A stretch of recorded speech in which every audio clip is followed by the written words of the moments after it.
am talking about Spiritism. Today is April 10th, 2022.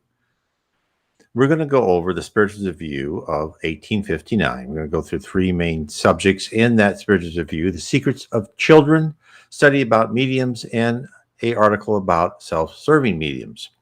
Before I begin, let us have a short prayer.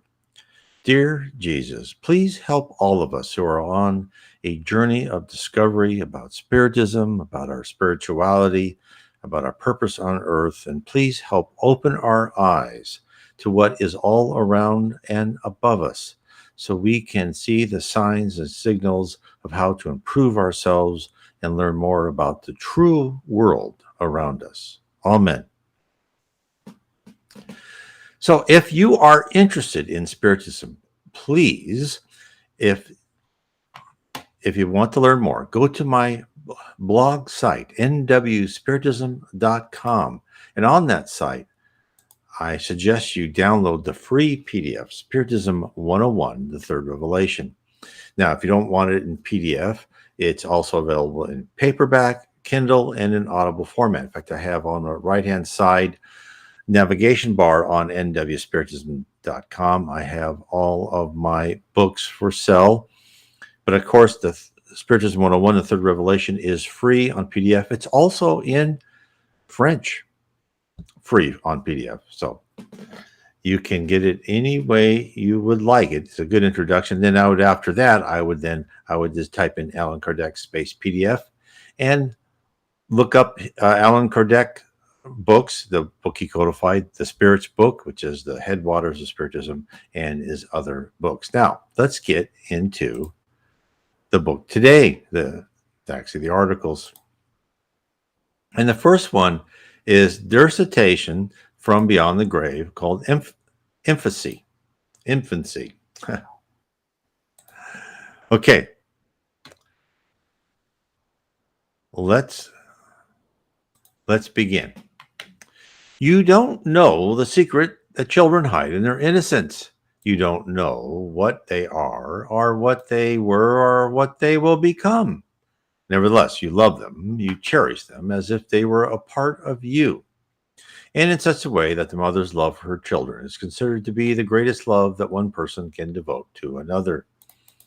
Where does this kind affection come from, this tender benevolence that even strangers feel towards a child?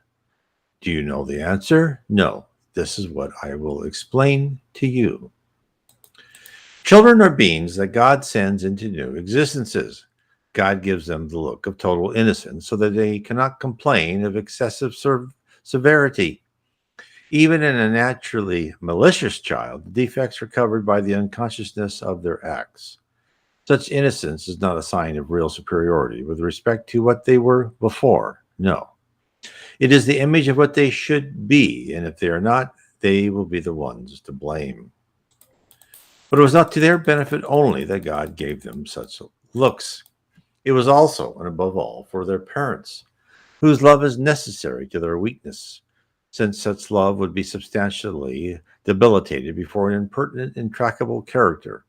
Whereas by supposing that their children are good and sweet, the parent gives them all the affection, surrounding them with the most delicate attention. However, when the child no longer requires such protection, the assistance given to them for 15 or 20 years, their character is then revealed in its fullest. It remains good if they were good, but it is always patched by the nuances that were hidden in the first infancy. Know this, that God's paths are always the best, and that explanations can be easily understood as long as one bears a pure heart. Now, what we're told is to dive deeper into what the Spirit is telling us is that usually a couple of things. Usually families tend to reincarnate together. So if you had a child before in a previous life, you may have the same child in your current life. But there are children born into families where the parents will volunteer to say, yes, I will help this less mature, more of a primitive spirit come into our family and help give them a boost. Now, sometimes those children react to the benevolence and love of the parents, and sometimes they become, as we call, like the black sheep in the family.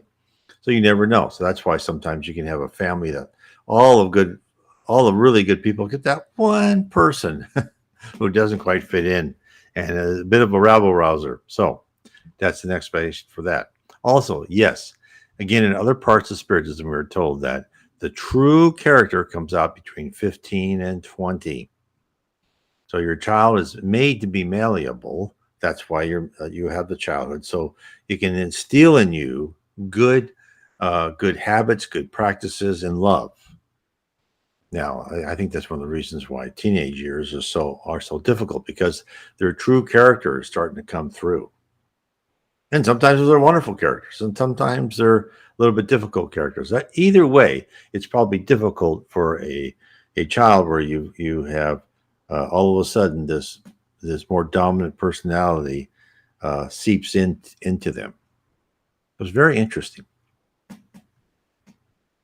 In fact, imagine that the spirits born from you may have come from a world where completely different habits were acquired. Now, this is a really good point, this paragraph, because so many people say, well, why do I have to have a childhood? Because after all, you've been born other times, you've been an adult other times, you've already learned basic mathematics and and how to diagram a sentence and all that. Why do you have to go through all this again? Well, the answer is you're not on earth to be yourself and just learn new things. You're on earth to transform your character and your personality. And this is the most efficient way of starting over in each life, of hopefully trying to rewire that brain of yours so you're a nicer, more honest, loving, fraternal, and charitable person. The spirit world is efficient. So when there's something that says, why is this? It's usually because it's the most efficient manner. I'll carry on. How would you like to have such a creature around you with passions that are completely different from yours, with inclinations, with tastes totally opposed to yours? Would you like to have them joining your ranks in a different way, different from the one that God wished? That is through the window of childhood. It is here that all thoughts. I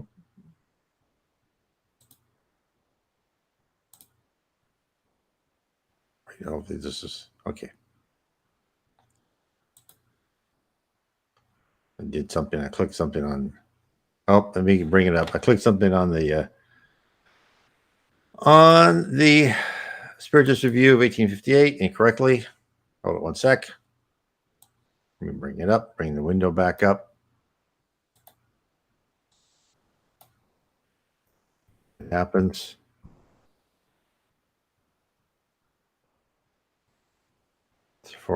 Sorry for the delay.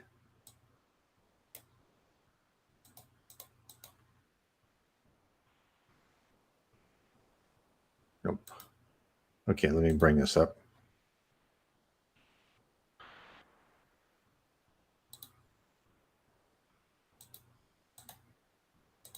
There we go. I'll bring it up on the screen again.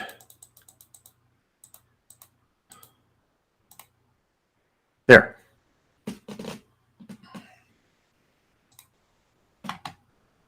Okay, let me start.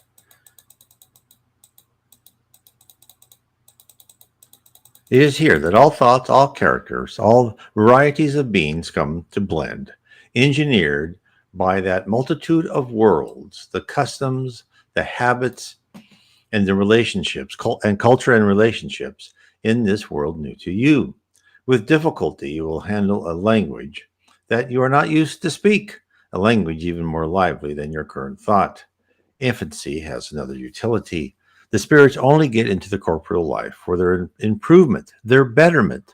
The weakness of childhood makes them flexible, accessible to their advices of experience from those in charge of their advancement. It is in that period that their character may be reformed by the repression of their bad inclinations.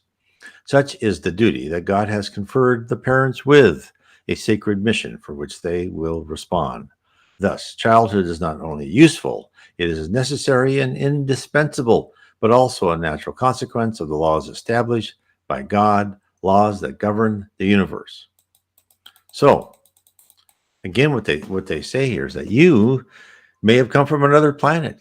You know, everything you've learned is different. So if we do not have childhood, you don't go through that period where you reorient yourself to the environment and culture and what are the social inclinations of the planet you are born into. And they always send you to another planet for a reason. There's always a good reason. There's things you must learn. And actually, when you're in the spirit world, many times, as a spirit, they'll send you to other planets, not to be incarnated, not to be physically on that planet, but to learn, to see the culture and mores and how they do things. So you can see a wide range of examples. And the spirit world is always working to educate all the time, not only in incarnate, but discarnates and spirits. There was this marvelous passage in the books by the Reverend G. Val Owen, where the spirit was on it was on the very high level of heaven. They said the 10th level of heaven. Now the numbering system is arbitrary. They said other people have other numbering systems. But then these kind of angels came down, and then Jesus came down, and then like this ramp. And they said, now come up here, right? Everyone come up here. These are all very advanced spirits. And said, we're going to show you this thing. We're going to show you more information about the universe. And they went up this ramp, and they were like in this, it was like going to like a convention hall, right? For if you've been in a convention hall with different booths and different walkways and different sections. And they said they went to areas where they learned about, basic geology, different, how they husband whole species and races on planets, and another planet of how they created stars and all that type of stuff. They went to all sorts of areas in this kind of this whole of learning, all these different booths. They got to talk to high spirits that were on the teams that created the next evolution of whatever plant life or animal life they had on that planet. And they did say interesting thing is they said everything kind of boils down to a spiral where all creation is on a spiral method, meaning that things advance, but not on a straight line like we think they should be, like the typical line on a graph that goes up, but it kind of goes a little bit up and then it goes around. And so it's, if you look at history is like a spiral, right? You have the Roman Empire. There were many inventions and literature, and then it all kind of collapsed and went to the Dark Ages, and then the Renaissance came, and it built upon a more stronger foundation. And that's what they say everything is, all evolution, all of that. So there's just so much to learn, so much to. That's why even though you're immortal, you never get bored in heaven. Okay, now here's the observation. We call the reader's attention to this remarkable dissertation, whose elevated philosophical reach is comprehensible. What can be more beautiful, more grandiose than this solidarity that there is among the worlds? What can be more convenient to give us an idea about God's majesty and benevolence? Humanity grows by such thoughts, whereas it is diminished if reduced to the petty proportions of our transient life and to the boundaries of our world, imperceptible among other worlds. So, and the other thing about childhood I'd like to bring up is in other messages from mediums and from spirits, they talk about superior planets, and in superior higher planets is the period of childhood is much shorter. And this one spirit talked to Allan Kardec, and they said, okay, he goes, well, where are you calling from? Because he was a person on Earth who had died, a decade ago or so. And he said, where are you now? He goes, well, I'm on another planet. He goes, well, how long have you been on that planet? He goes, well, not very long, but I've been here for one of your years, but already I am at kind of the maturity of 30 years old as you are on Earth. He said, childhood is very short here. You progress much more rapidly. And as the higher planet that you go to, like our next level is the planet regeneration, you do mature quicker as a child. You don't go through all, how long we do. We're pretty slow. And you live longer. And the other thing what happens is that when you get to the end of your life, you still stay like you look like a young adult all the way till the end of your life, and then the last year or two, then you start growing old, and then you're ready to pass on. So I thought that might be interesting. Okay, next is a study about mediums in the March 1859 issue.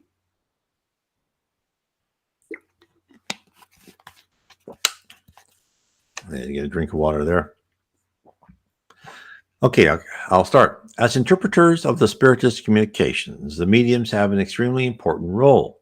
Thus, the attention given to the study of all possible influencing causes will never be excessive, all that with respect to the medium's own interests, as well as the interests of those who, not being mediums, are served by them as their intermediaries. Everyone can then judge the degree of confidence deserved by the communications received by them. Everyone is a medium in a greater or lesser degree, as we have already said. Now, when they say that, is Allan Kardec has said in the Medium's book, and of course, if you are interested in mediumship, that is you cannot not read that book. It talks all about different types of mediumship, different types of spirits, how to detect lower spirits that are trying to fool you. It's a book that anyone who's interested in spirits and mediumship and communication with the other side should read. Now, when they say everyone is a medium in a greater or lesser degree, they mean that everyone is an inspiration medium. That means all of us get inspiration from the spirit world.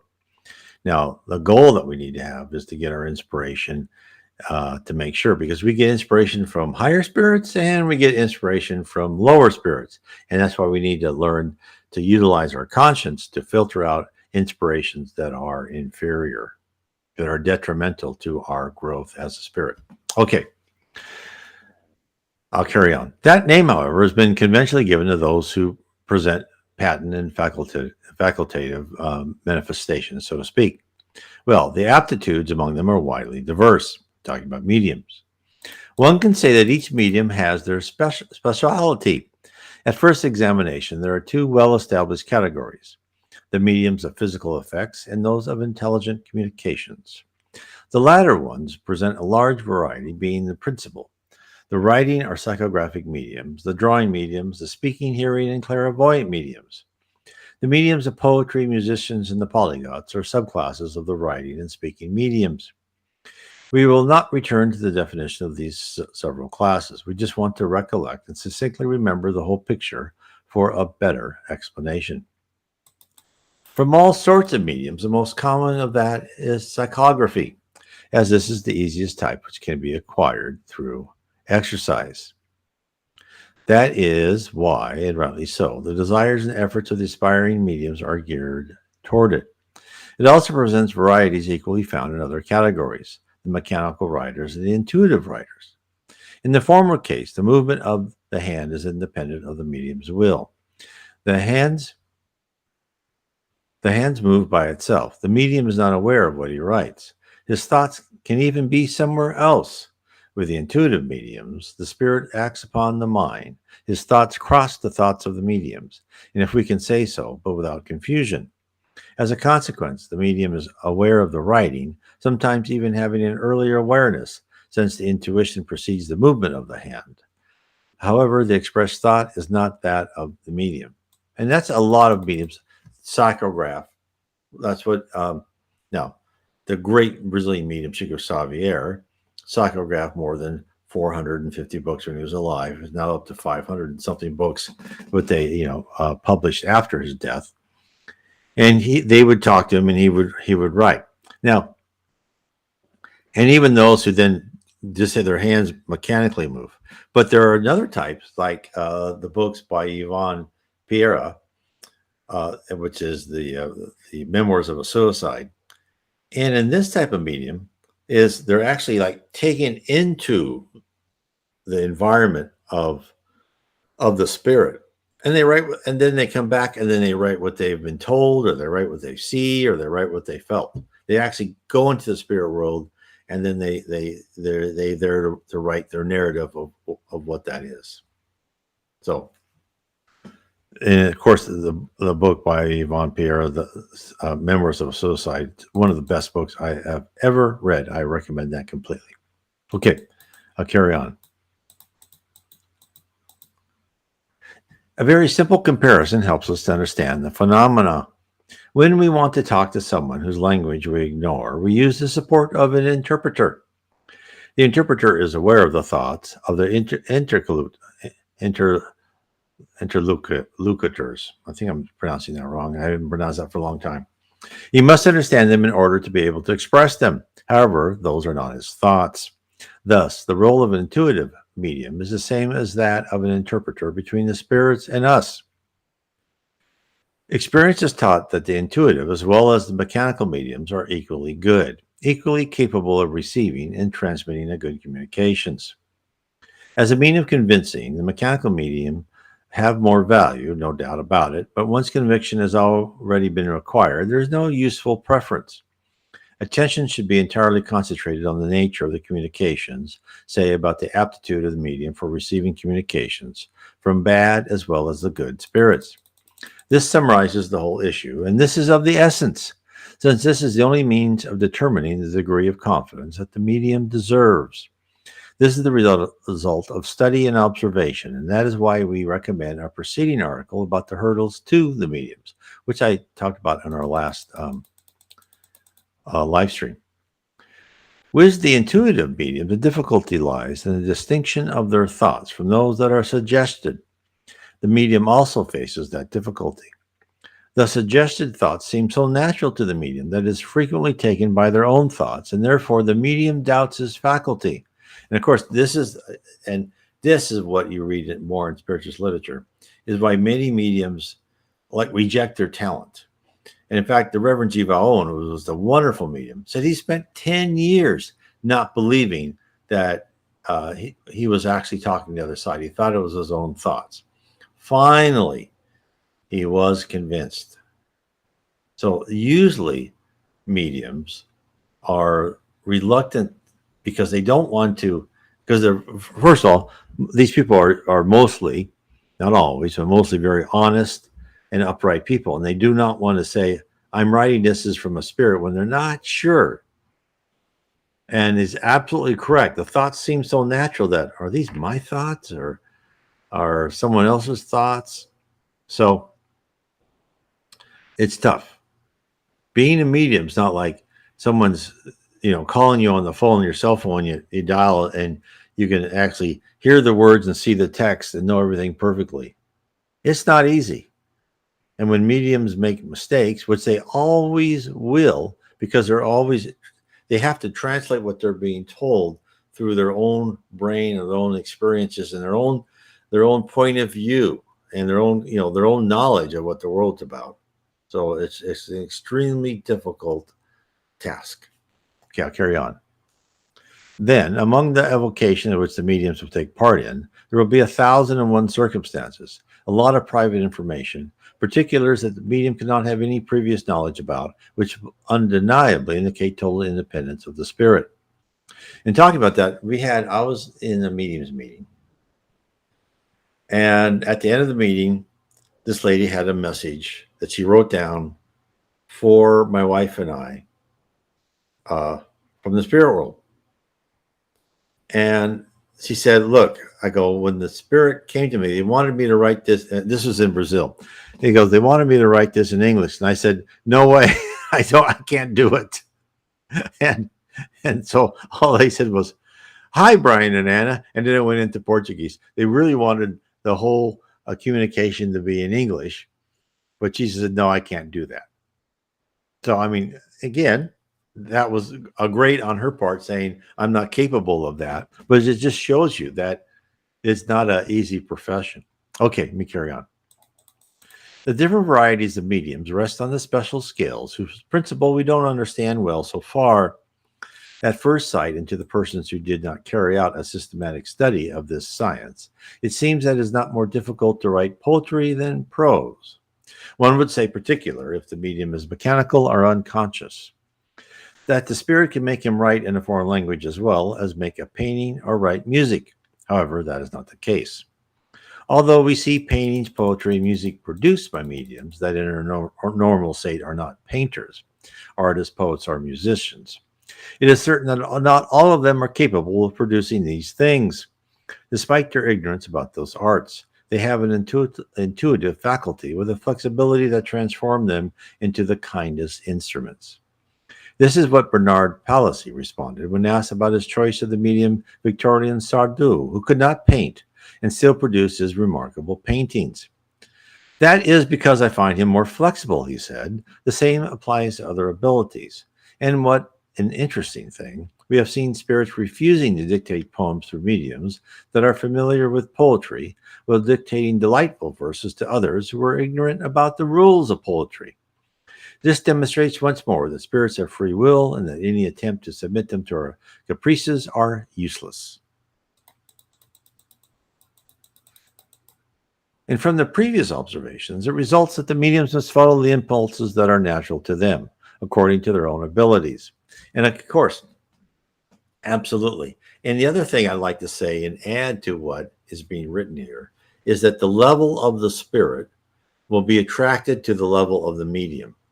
And therefore, mediums who study Spiritism are nicer, kinder, more charitable, loving people will attract higher spirits. Your medium on the on the the little storefront on the corner that charges you money for their sessions will attract lower spirits. And in fact, I've read where mediums who were first mediums and did it for free, because that's what Spiritism says. You're supposed to do that for free as far as being a medium and communicating from the other side of the veil. That when that person started charging, that all the higher spirits that used to come to him and help people with answer questions they had, they left him. And he was left with very lower spirits that would tell him anything. And as such, he got his reputation was tarnished. Okay, we'll carry on. That must try to perfect such ability through exercise, and that any effort to develop the one that is missing will result fruitless, since it could be harmful to the other one he has.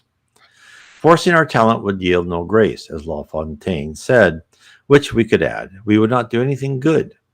When a medium has a precious faculty, which he can become really useful, he should be content with that and do not try to seek the vain satisfaction of his self-love with a variant that would weaken his fundamental faculty.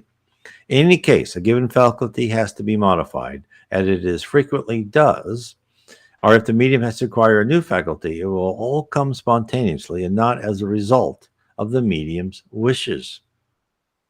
Again, and there has been mediums who don't want to be mediums. In fact, I talked to quite a few who say, I see this stuff and I don't really want to do that. I had one woman who had these dreams of talking like to other mediums, and she said, I don't know why I have all this. And I said, well, I think the spirits are trying to tell you that you need to become a medium. And then finally, as we carry on, she said, well, my mother and my grandmother were both mediums. And I said, well, okay. And they both said I should, use my talent. And I go, well, and in my mind, I thought, well, why didn't you tell me that before? And why did you even ask me? Because the answers were staring you right in the face, right? The spirit was saying, okay, you're on earth. You were given this talent. Please use it. You have free will. You don't have to. But we keep on trying to remind you that, okay, it's time to get to work. That's the way it works. And then, of course, this one story, it was during a mediums meeting, I think, with Chico Xavier. I might have this wrong, but he was talking, and then Chico could see him in the audience, and he went up to him and said, you're a medium. He goes, yeah, but I don't want to be. He goes, well, you will someday. And the guy gave a talk, right? And he said, well, that was when I was about 20 or something like that. But all of a sudden, when I turned 50, I accepted it. So it took him 30 years to accept his talent. You just never know. Okay. The faculty of producing physical effects is a very distinct category, rarely associated with intelligent communications, particularly those of elevated reach. Now, he's talking about wrapping spirits, and I'm not going to go over this. Just this was really big during the time of Allan Kardec. In fact, that's how Spiritism, how Allan Kardec first went to a table to talk to spirits, because it became like a parlor game in America and in Europe. Okay, so then he says, I'll skip over some sentences. It'd be absurd to think that superior spirits would come to have fun by knocking on tables or making them turn. They use such means, we said, through intermediaries, but to be convincing us or to communicate with us, as long as we do not have other means. However, they abandon such means as soon as they can act more rapidly, more conveniently, and more directly. And as we have abandoned the air telegraph as soon as we had the electrical one available to us. The physical effects must not be neglected by any means, since they represent a means of conviction to many people. Moreover, they offer a precious study material about occult forces. However, it should be noticed that the spirits generally refuse to produce such phenomena to those who don't need them, or at least they advise us to not get particularly involved with them. This is what the Spirit of St. Louis wrote about at the Parisian Society of Spiritist Studies. They mock the turning tables, but they will never mock the philosophy, the wisdom, and the charity that shines out of the serious communications. The turning tables were the lobby of the science that, once initiated, we cast our prejudices aside, like the mantle that is left behind.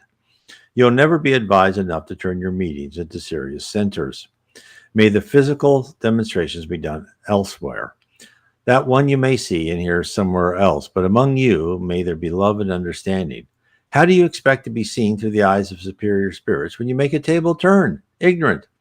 Does the scholar spend his time reviewing Science 101? If you, on the contrary, are seen in search of intelligent and instructive communication, you will then be considered serious people searching for the truth. So again, we're being told that if you want to talk to spirits, you need to elevate yourself spiritually. And of course, now many people will go, they'll have seances, just, kind of, they don't know anything. They'll have a Ouija board or something like that. And that is, I would not recommend that. That is dangerous. I've known of one lady that had this, and then she, a very ignorant spirit, and then the spirit tried to obsess her and bother her all the time. And she was not ready for that. And that's why in Spiritism, when they teach people how to be mediums, or people already have the talent, but they kind of help direct it, they go through like a year just of reading Spiritist books, getting all on the same page spiritually. And then they do another year of bringing them into mediums meetings. So they're not by themselves. They're with other more advanced, veteran mediums, and they see what's going on, and they're really shepherded to understand what they're seeing, what the process is. So, and I understand many people, like from the Christian religion, will say, well, you can't talk to spirits. They're all demons. Well, no, they're not. But there's truth in the saying, don't talk to spirits. And it really was to say, don't talk to spirits unless you know what you're doing. Because, in the Bible, they talk to spirits. These prophets talk to spirits, talk to angels many times. And we still have Christian prophets that talk to the spirit world. And so it's absolutely possible, but you need to be fortified with your education and your outlook. Okay. It is impossible to summarize in a more logical and precise way the character of both kinds of manifestations. The ones who receive elevated communications owes them to the assistance of the good spirits. It is a demonstration of their sympathy. Resigning to that in order to entertain the material effects is the same as exchanging a select society by an inferior one. Willing to unite both is the same as attracting antipathetic beings, and in such a conflict, it is likely that the good ones will leave and the bad ones stay.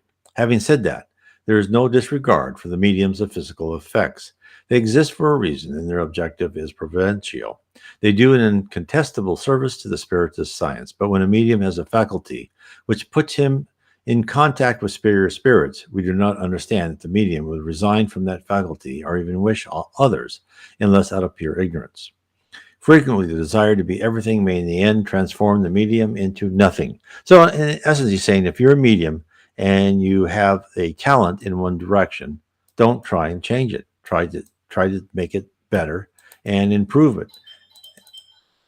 And when you are elevated, you will be given signs and signals for more. Okay. That in the next section, self-serving mediums. In our article about the hurdles to overcome as a medium, we place greed on the list of flaws that can provide entry to the imperfect spirits. It will not be useless to elaborate on that subject. The medium could turn their faculties into profession is in the first row of the self-serving mediums, offering what is typically called sessions or paid consultations. We don't know them, at least in France, since everything can be the subject of speculation. It would not come as a surprise to us if one day they wanted to exploit the spirits. One still needs to know how many spirits would handle this matter in case such speculation was introduced. Even without any initiation in Spiritism, one can understand how shameful this is. So he's talking about mediums that want to be paid.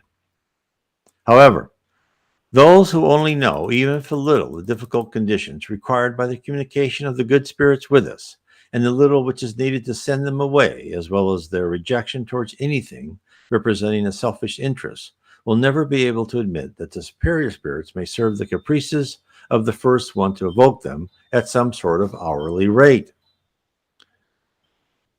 The simplest common sense repels such hypothesis.